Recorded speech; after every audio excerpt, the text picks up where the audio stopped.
Hola, ¿cómo están? Bienvenidos a este nuevo culto en el Instituto Bíblico Online. Bienvenidos los alumnos, pastores, amigos del ministerio, miembros del equipo de Palabra de Vida.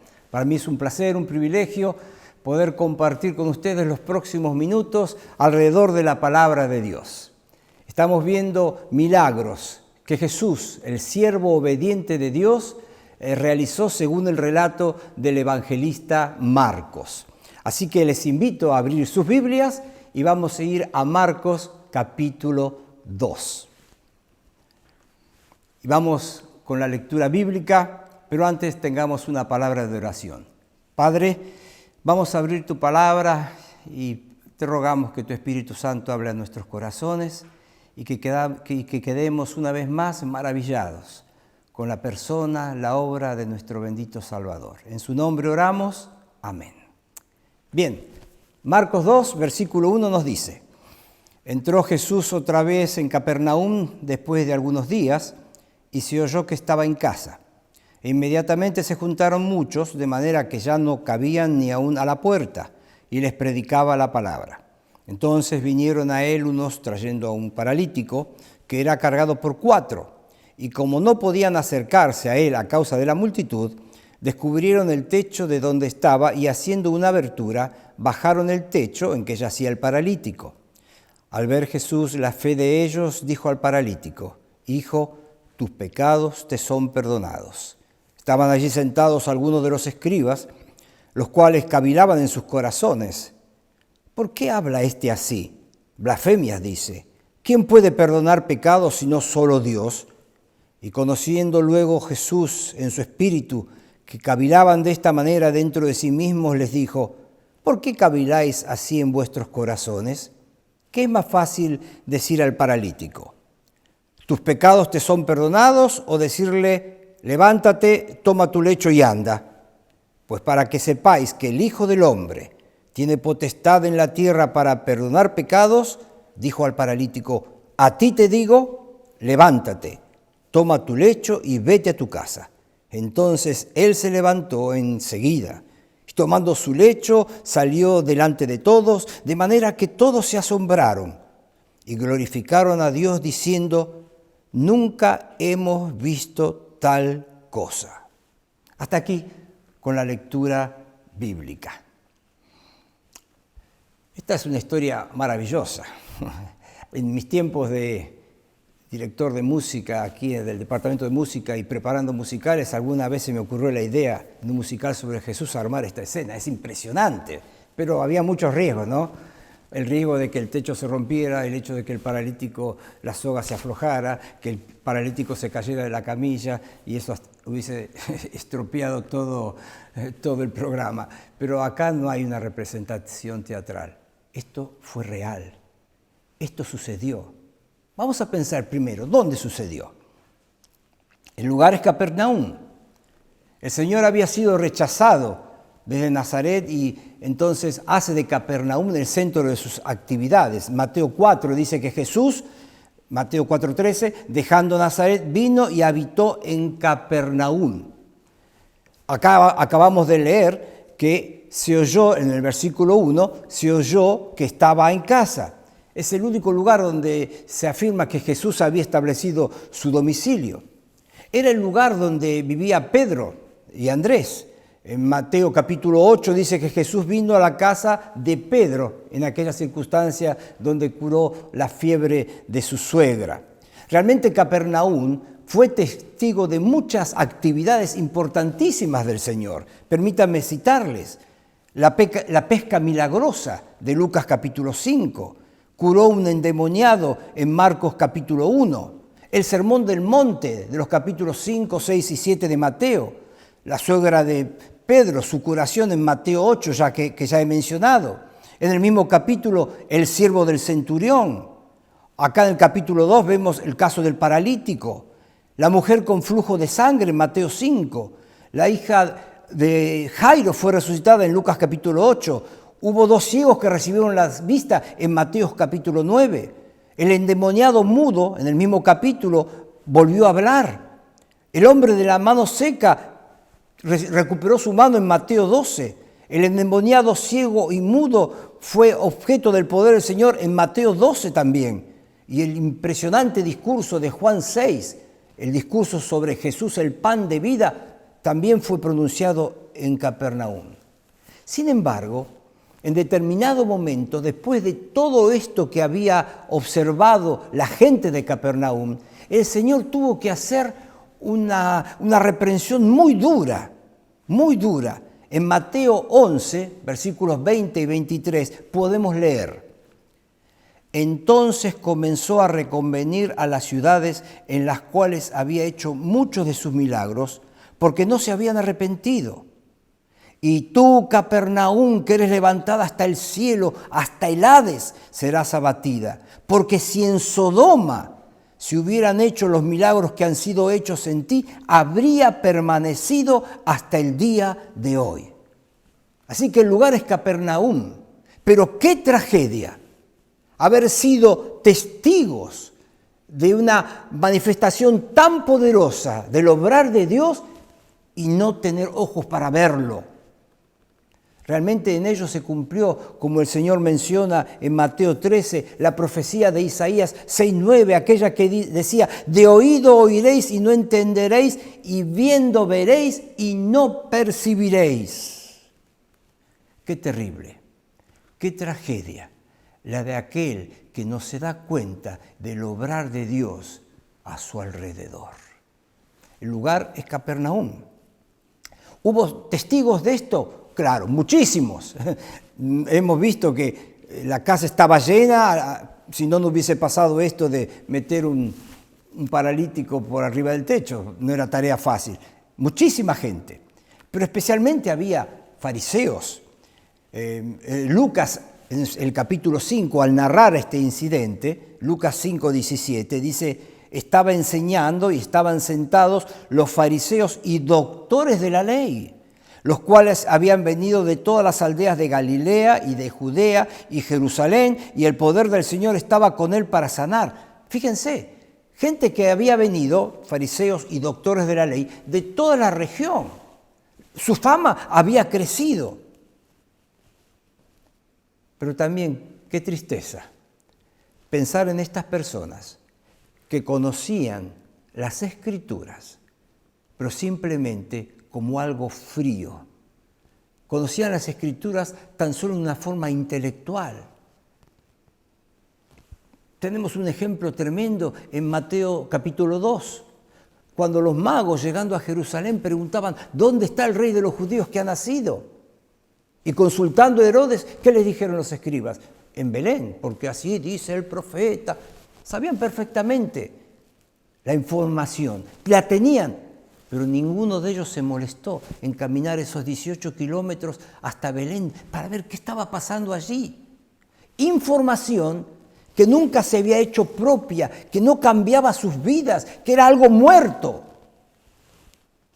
En nuestra oración, especialmente para ustedes, alumnos del Instituto Bíblico, es que este tiempo no sea simplemente de juntar información en su cabeza, sino que eso, además de la cabeza, llegue al corazón, sea algo vivo, algo poderoso, que mueva, que transforme sus vidas.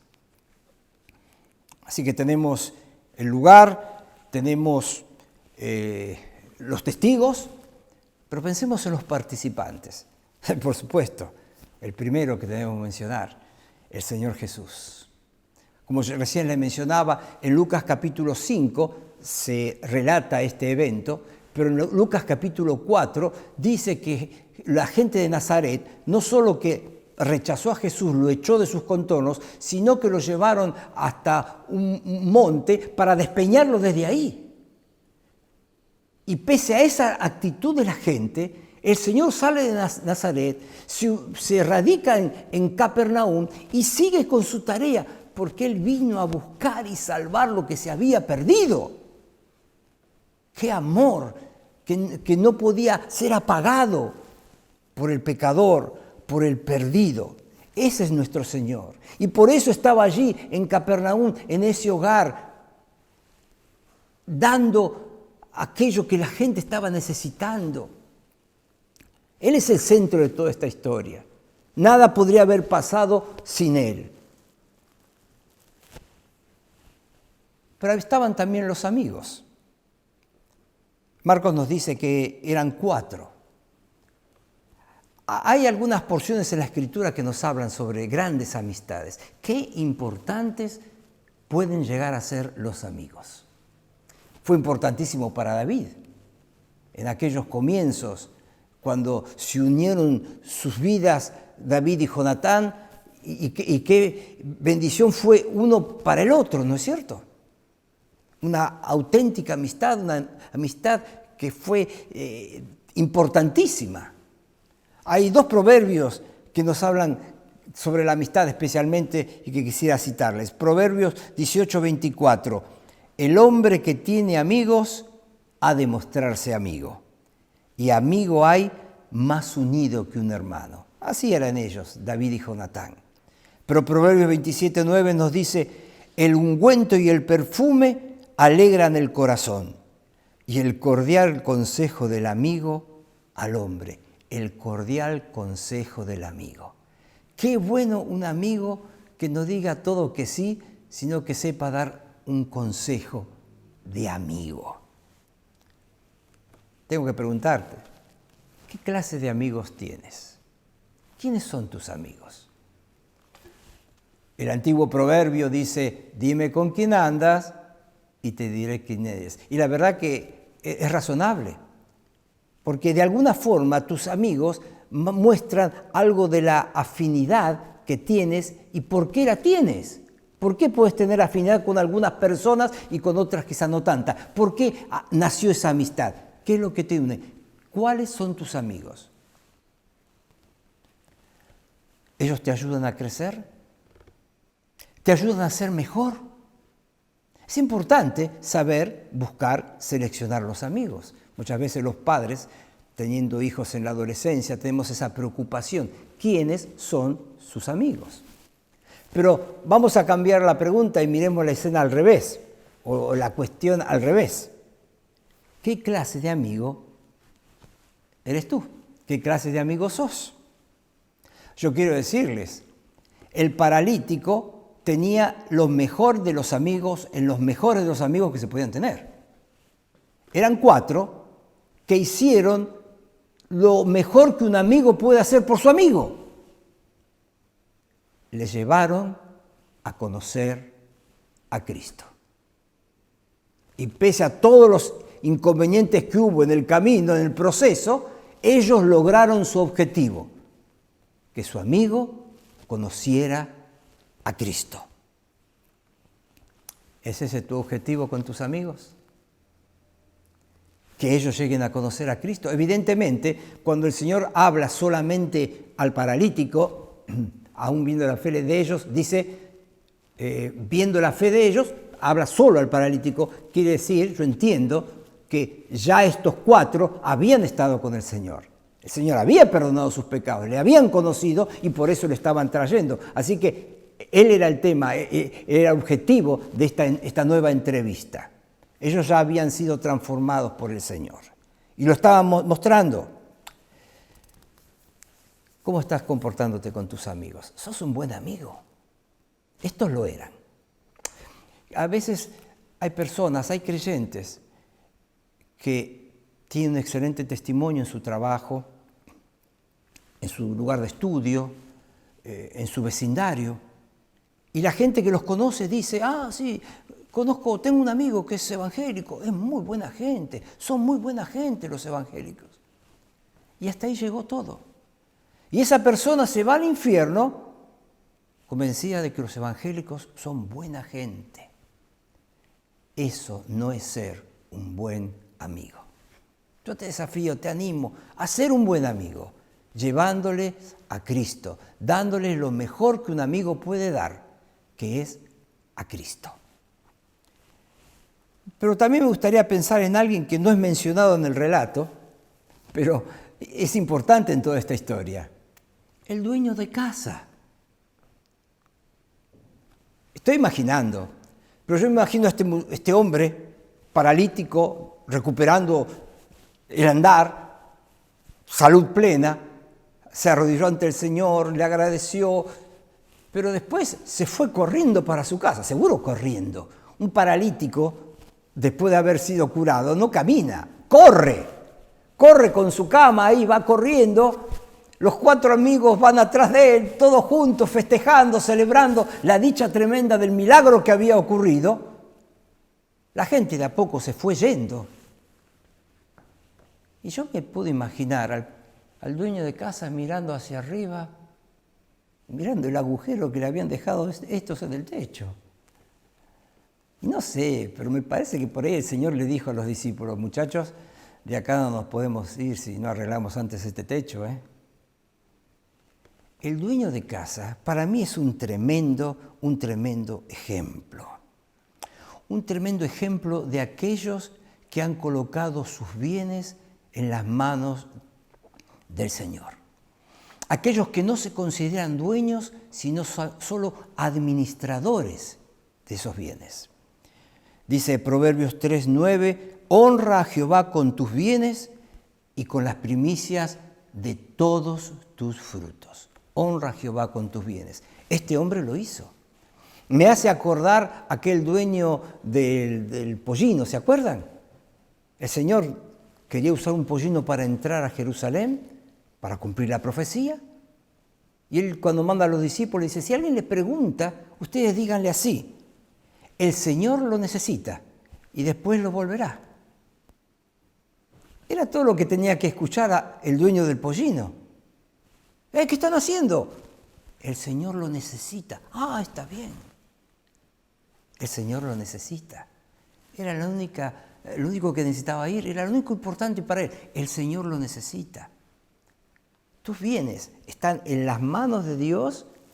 ¿Administrar reconociendo que todo es de Él, o es nuestro y nos aferramos a los bienes?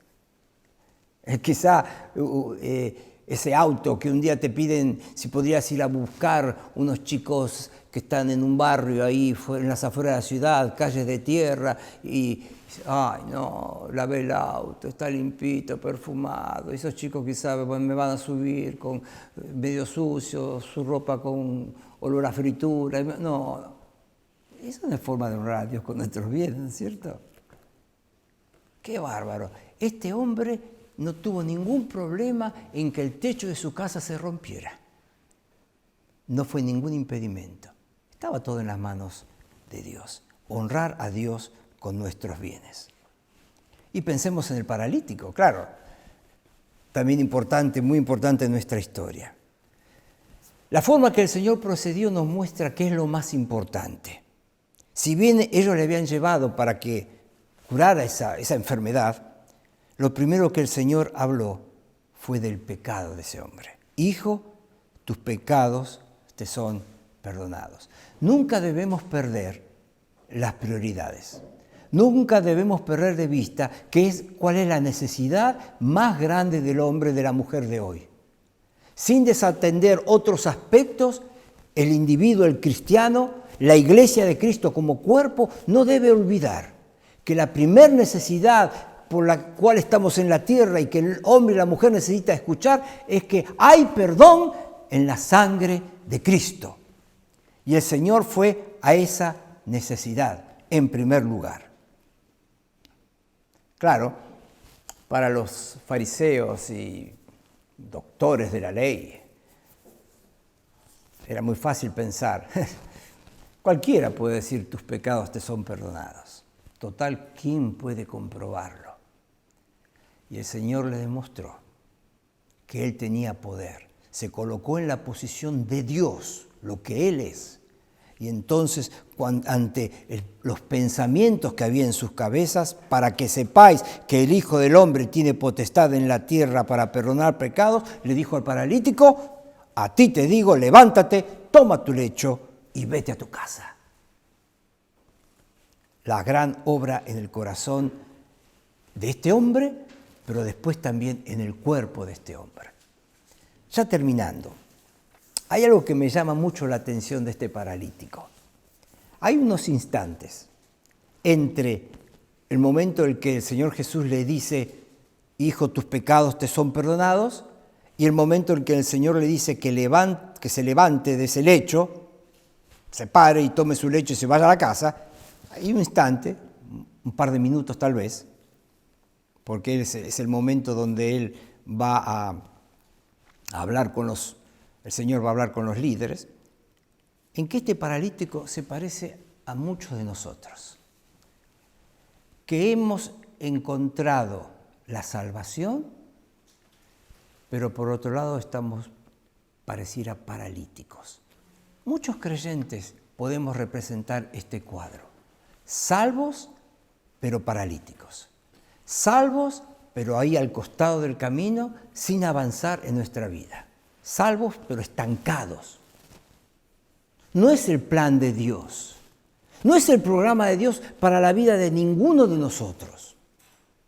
Algunos están así totalmente estancados, se sienten paralizados porque siempre lo han estado. Es muy triste ver personas que llegan a la salvación, pero no crecen, no están dispuestos a involucrarse en la obra de Dios, no están dispuestos a tomar responsabilidades y se sienten muy cómodos llegando a la iglesia, sentándose y cuando dicen el último amén, se regresan a su casa y eso es todo. Están paralizados, no activan para Dios. Hay otros que hoy están paralizados porque mirando al pasado hay fracaso en sus vidas. Le han fallado a Dios, le han fallado a Dios. Y cuando hay desafíos y cuando el Espíritu de Dios habla con poder de una vida victoriosa, sí, pero eso no es para mí, porque yo he fracasado mucho en el pasado. Qué bueno que Dios no mira nuestro pasado.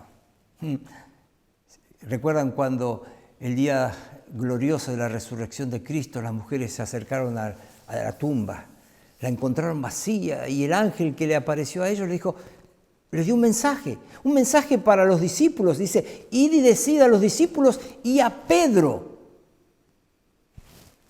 ¿Por qué el ángel dijo y a Pedro? ¿Pedro no era de los discípulos?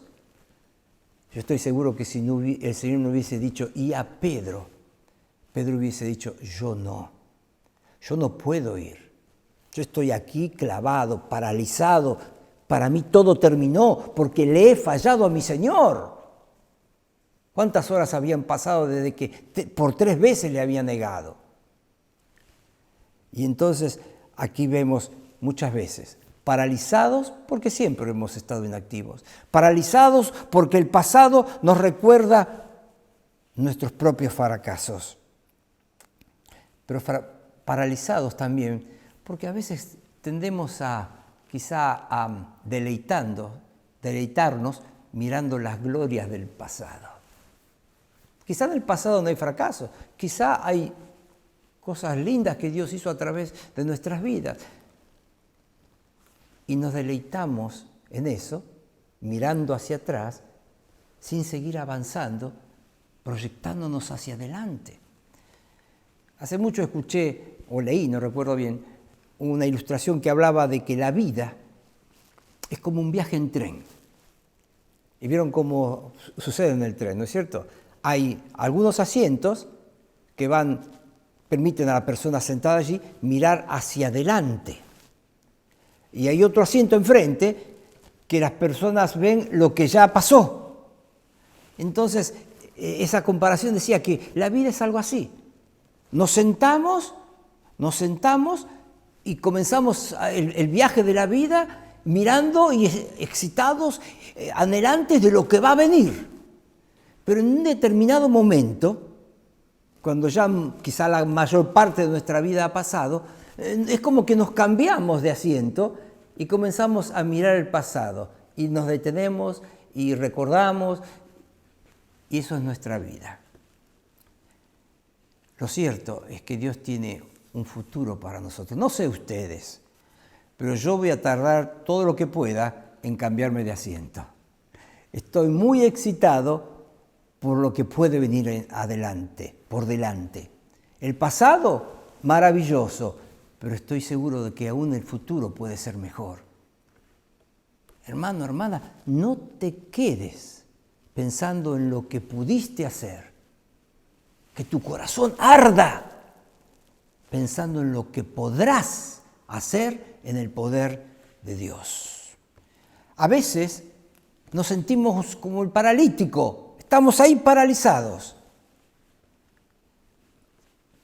porque sabemos de nuestras propias limitaciones, pero no tenemos que olvidar quién nos llama. Tener ese sentimiento de que yo no puedo, no sé si voy a poder lograrlo, quizá Dios te está desafiando o quizá Dios te está mostrando un ministerio, una necesidad, un campo misionero y en tu corazón está diciendo, yo no puedo, es demasiado para mí. Ese es excelente el comienzo, ese sentir es excelente para comenzar y muchos hombres de Dios han sentido exactamente lo mismo. Fíjate Jeremías, en el capítulo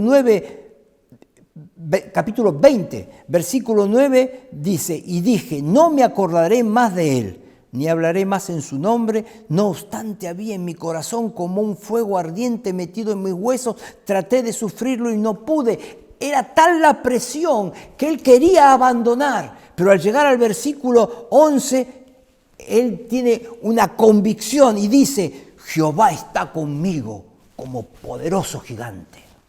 Había muchos enemigos, muchos adversarios. Su ministerio era difícil. Personalmente prefería abandonarlo, pero había el fuego que lo impulsaba. Y había alguien. Jehová está conmigo como un poderoso gigante. Entonces, ¿cómo me voy a quedar paralítico, inmóvil, estacionado ahí? Le pasó a Moisés.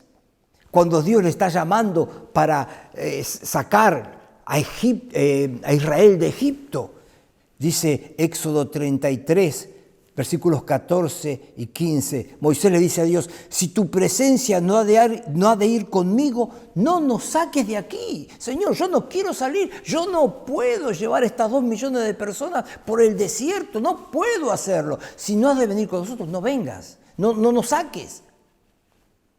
Y Dios que le dijo, mi presencia irá contigo y te daré descanso. Fue bueno para Jeremías, fue bueno para Moisés. Y en Deuteronomio 31:8 hay una frase más, Jehová va delante de ti, Él estará contigo, no te dejará ni te desamparará, no temas ni te intimides. No importa los enemigos, no importa las dificultades, no te quedes paralizado allí donde estás. Cuando Dios está abriendo puertas delante tuyo. Eso es lo que la iglesia en Filadelfia tuvo que entender.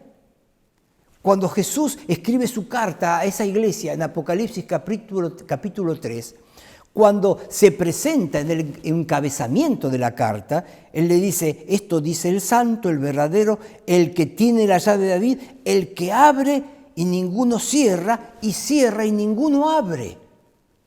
Así que Jesús se presenta como aquel que si Él abre la puerta, nadie la va a cerrar. Era lo primero que la iglesia tenía que aprender allí en Filadelfia, recordarlo. Y en el versículo 8 el Señor le dice, yo conozco tus obras. He aquí he puesto delante de ti una puerta abierta, la cual nadie puede cerrar, porque aunque tienes poca fuerza, has guardado mi palabra y no has negado mi nombre. Aunque tienes poca fuerza, la cuestión no es tu fuerza, mi fuerza.